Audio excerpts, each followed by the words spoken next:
So David, we've got to start off with the UK Championship. Were you surprised with that amazing run, or do you think it was sort of overdue? A bit of both really. You know, I've obviously played on the tour for quite a few years and never even been past the last 16 really, so to get to all the way through the semis kind of all came at once really. And what about, obviously, a lot of people when they get close, but like no cigar, they always say they picture like the shot they should have fired and stuff like that. Are you still like with the pink on the angle? To be honest, no, not at all. A lot of people come up and they're like, are you still thinking about that? But to be honest, I'm not, because maybe in a few years I might, but obviously no player ever thinks that they've had the career moment already, you know what I mean? I obviously feel like I can go on and do better than that.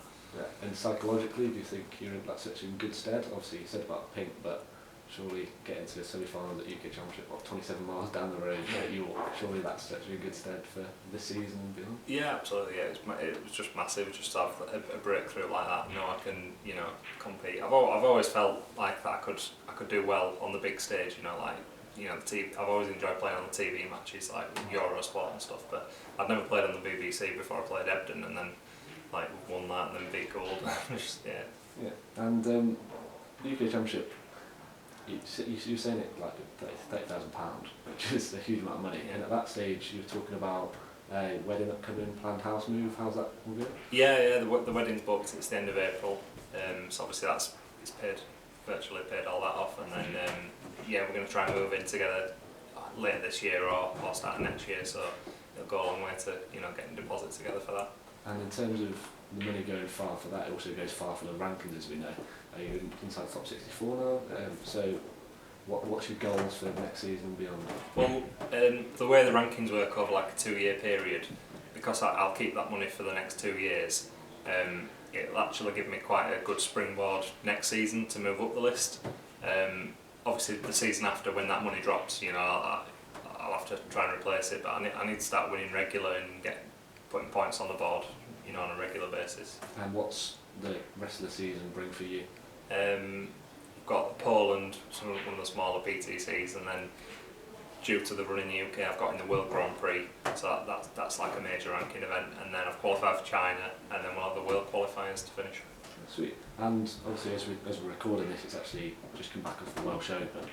Quite a lot of talking points in that. But obviously you lost to Peter Lyons in the first round, and obviously we hit the Northern Snooker Centre in Leeds, and obviously you know him very well as a player in person. Yeah. Just wondering, obviously you lost to him, just generally, is there any disadvantage or advantages of playing someone you know really well? I think it's a disadvantage, especially when you're friends as well, because it's very hard, obviously we were both in there, both trying, blood and stones to beat each other, but it's not very nice, it's not an enjoyable match that you can really, really get stuck into. And obviously, but Neil Robertson said in the past, if he knows someone's weaknesses, he looks to exploit it. Does it not help with that at all? Because we've practiced together, 15 years, so we know each other's game inside out. We both knew exactly what to expect.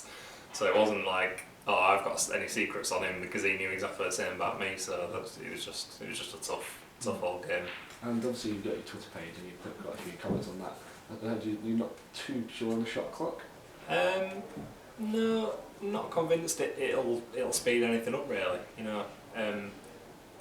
I played in the shootout the other week. That was my first experience of it, but I only got a couple of shots, so I didn't get much of a chance really. But from watching it, I just find that as soon as the beeps start going, it makes people rush and possibly play just a little roll-up shot when they could have played it more positive, safely. Yeah, and obviously, what was the next question? That's the one. How did you get into snooker, and when did you actually know that you could make a living out of it? Was it at the UK? This was actually the first club I ever set foot in. Came down with my dad. He got me a small table for Christmas one year, and then maybe a year or two later he brought me down here and we played on. There used to be a little 6-foot table around there, and we had a game on that. And then the week after I was itching to get on the full sizes, and I was only about 10 when I played on the full size tables the first time, but just loved it. And what other sports are you into? I like my football, not so much at the moment. A bit depressing being a Leeds fan, but I'm used to that. Yeah, don't mind. I just like watching sport on TV, really. I used to play a bit of poker as well. And obviously Ronnie O'Sullivan, we'll get onto the World Record 147 stuff in a minute, but he's obviously said, he's quite big on Twitter now, but he said about darts players being the next rock stars, and he was calling for like bigger atmospheres and not the sort of etiquette we have now. Would you? I don't think it'd work. I think people like snooker for a reason. They like it how it is. You know what I mean? There might be some people, you know, who are not tuning in saying, "Oh, maybe if it was more like darts, it was that." But we've tried it with the shootout, and you know, it is an enjoyable event. But you know, there's some idiots that come and they're not interested in the snooker. And to be honest, when you watch the darts, it's fantastic TV viewing. But if you were there it's more of a night out than going to watch a sporting event, really.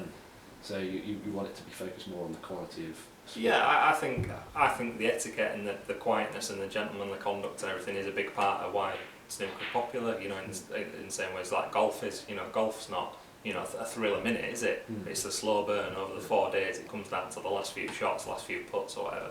And that's similar to snooker. And you touched on gentlemanly conduct and all that sort of stuff. Obviously, Sean Murphy said about dress codes, relaxing dress codes. How do you feel about obviously relax now? Obviously, you probably practice in just like casual clothing. Yeah. Is that something you want to find a middle ground between that and current, or do you like? Yeah, perhaps. I don't mind because you brought up wearing waistcoats for tournaments and that, so it doesn't feel like unnatural. You know, by the time you get to a pro level, you're just used to wearing them, and I think they look quite smart, really. Yeah. And in terms of, it's not just playing, you do quite a lot of portraits, like paintings and stuff. Is that, since the UK, have you been managed to do that with the wedding and the balloon? No, well, I had a few back orders from even before the UK, and then since it was featured on the BBC, I've had quite a few like orders, for painting. So I'm just trying to get through them all, really. And when did you get into painting? How did that? I did it at school up to A level, and that was before I went full time at snooker. Yes, did it to A level, and then never really touched it for years until a few years ago. I did a little painting in my niece just out of interest, and then I did one for a charity auction of Neil Robertson, and loads of people liked it, and that's how I got to doing some for the club down here. And obviously it's a great shop window being in here.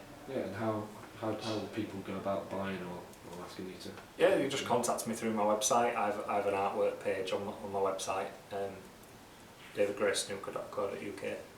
And obviously we'll touch back on Ronnie. Obviously he's on fire. Just a little word about Ronnie in terms of he's unbeaten in 2016 and he's been off for 6 months. Yeah. Has he raised the bar for you guys? I think the last few tournaments he has. I mean, obviously he's done that before, and then he finds it hard to keep that going. But the way he's picking and choosing tournaments, it's just frightening because he looks like he can win at will at the moment. You know. You're waiting for him to come up against, Selby and a Robertson, and then when he does, he just blows them away as well. It's just... And obviously for every Ronnie question of, oh my god, he's playing brilliantly, you always have a slight other question that's a bit more controversial. Was the 147 refusal? What did you make of that? Yeah, I think it came across bad to some people that aren't involved in the game. It was like, greed and, turning his nose up at £10,000-12,000, which is obviously a lot of money to a lot of people. But, got people talking about the game, and a 146 is rarer than a 147 as it goes, so it's still a special thing to see. Yeah, and obviously I did a university assessment. It was like, who would be a fan? Obviously value for money with tickets and stuff. Obviously people might never see a 147 live. Yeah. I personally was lucky to see one at the UK Championship. Obviously Robertson, obviously not with Touch Iron, knew that was gutted at the time. And obviously everyone that was watching the Touch Iron knew one would have been like, oh, I can't believe I ever see a 147. So would you feel for fans that went to watch live? Yeah, possibly. Because Ronnie might make them every day in practice, but obviously those people that have come to see it, they might never see one in their lifetime. So, it is a bit of a shame for that. But yeah, I think it's got loads of different. Sides to this. There's two ways of looking at it, but yeah. I think especially when obviously you said £10,000, it's a massive amount of money for anyone, it really, isn't it? But in terms of, he's made 147s before, and he's got more towards like £100,000 for some invitations. Yeah, I think what's happened is because him in particular and everybody else has raised the level so that the 147s are getting made almost every tournament. It's not worth that amount of money anymore, is it? When it was a rare, amazing thing, it's still amazing, but when it was a really, quite a rare thing, that was why they could put the sponsorship up. But I believe they used to actually insure a 147, for each tournament, so that was how they could give the big prizes away. And now they can't insure it because it's odds on that there's going to be one made. So. And obviously you've got quite a few Leeds friends on the tour. Is there any other friends you really get on with and you really like to go on tour with? I usually share a room with Craig Stedman. He's a really good lad.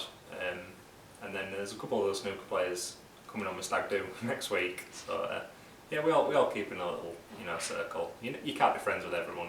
They'll say hello to everyone, but you can't be friends with everyone. Yeah. And obviously, would that be touch on that? Would that be an argument for maybe cutting the tour down and having like a 2-tier tour? Would that be better for socialising as well as the playing? I don't think people are there to socialise really. I mean, if you lose, you might have a few drinks and do something, find something to do. But you're there to play. You're there to win. When you lose, you're not that bothered about. You just want to get home really. And obviously, there's so much travelling now. Obviously, Barrowhand's been great for the game in so many ways for extending the tour and stuff. Obviously, again, Poland tomorrow as we record this. Obviously, in terms of in between matches, do you have time to explore and what do you do in your downtime? Yeah, sometimes when you go to the PTCs, let's say you play on the Friday, if you do qualify, you then got Saturday off and then you play again Sunday. So you sometimes have a bit of time to have a wander around, but yeah. What's the sort of things you get up to if you wander around? You just go to a few. I think it was Rotterdam. Rotterdam was quite a nice venue. I went on like a boat trip. Okay. It was quite a nice day, like an open top boat trip, and kind of told you a bit about the city and that. Yeah, but China obviously they have the markets, so we do a bit of shopping and buying watches and stuff. And where's the best place you've been to on a snooker? I think Shanghai's pretty tough to beat. I went the first year we went. Martin Gould and myself went around. A Chinese girl helped showing us around, and she was taking us up these big buildings that were like open air bar on the 100th floor or something, and seeing all the buildings around the river in Shanghai are amazing. Yeah, and you said Martin Gould there, so you won the German Masters. Yeah. For him? Yeah, I was. Yeah, I had a chat with him at the shootout, and it's been coming for a while. He was coming at the UK, he was playing fantastic against me. I was just, I could see him winning the tournament there and then, but And obviously, at the moment, Ronnie O'Sullivan, and you've got Robertson, obviously lost to him at the Welsh Open. Do you see Robertson as his biggest threat, or do you think someone like Mark Selby? Yeah, possibly over the longer frames, maybe in the world. I think Selby likes to go toe to toe with him, but it takes Ronnie's level to drop quite a bit and somebody to raise it, to even make it close at the moment. And as an underdog story yourself, obviously in the UK, who would you, unless you think you're going to do it again at the Worlds or something, do you think who's you tipping for the underdog story? I'm not sure really. I mean, I hope I've proved to players, around the ranking where I was that you can do it. You can have one good week, you can change your life really. So good luck to everyone, but I just hope it's me again. And obviously the World Championship, there's been a lot of talk about the format. Obviously playing 3 qualifying first to 10, and then all the way through to the final. Would you like to see that tweaked a little bit, maybe to suit your game? I'm quite happy with how it is, to be honest. I know there's talk of having it as a flat draw and playing some matches away from the Crucible, but I think then you'd be playing at the Crucible because you'd drawn a big name, not because you'd earned it really. I think it's still a fantastic achievement to even qualify, winning 3 matches.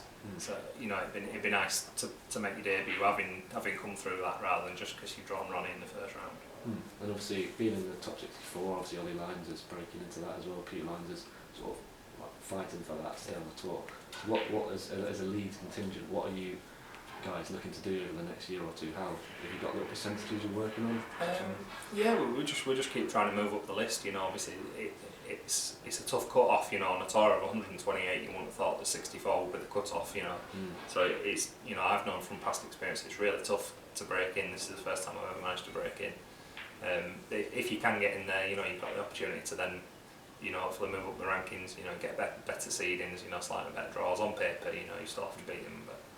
And obviously, say a theoretical question, like you would hang up your cue tomorrow, would you be happy with what you achieved in the game, or would you have a few regrets? Or it's a funny one when you start off playing. Everyone thinks they're going to be world champion and that, and you know, as the years tick by and you don't get there, you know, you start to, you know, doubt it and that. But then when you have a good run like the UK, all of a sudden I feel like a reborn, and I can go on and do well in the game. And obviously, talk about being reborn. There seems to be at the moment like a second wind of players. Obviously, Ronnie is Ronnie, but you've got so many examples of players getting better at the end of their career. Stuart Bingham, obviously, at the World Championship last year, everyone was sort of writing him off as this sort of player that was going to all the events, really enthusiastic, but he just wasn't getting over the winning line. Yeah. Surely, is that something that you think's changing the game? Like the PK just getting on? Yeah, definitely. There's no physical reason why, you know, a 40-year-old man can't play as well as a 20-year-old man. You know, obviously, football in more physical sports, you know, that's the age of retirement. You know, mid-30s or whatever. But you know, Ronnie's proved, you know, that it can, you know, it looks as good as ever, doesn't it? And yeah, people like Bingham and that who've been around for years and, you know, not quite hit the heights what people expected of them, to be able to do it, you know, at a later age and say, oh, so what, I'm 38, 39.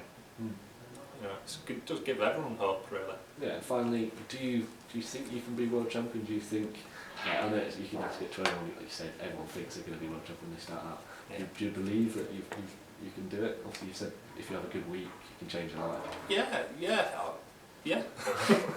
Good answer. Cheers, mate. Right. Really good stuff. But yeah, that was lovely. But yeah, we'll basically put it on the website. Should just probably come back.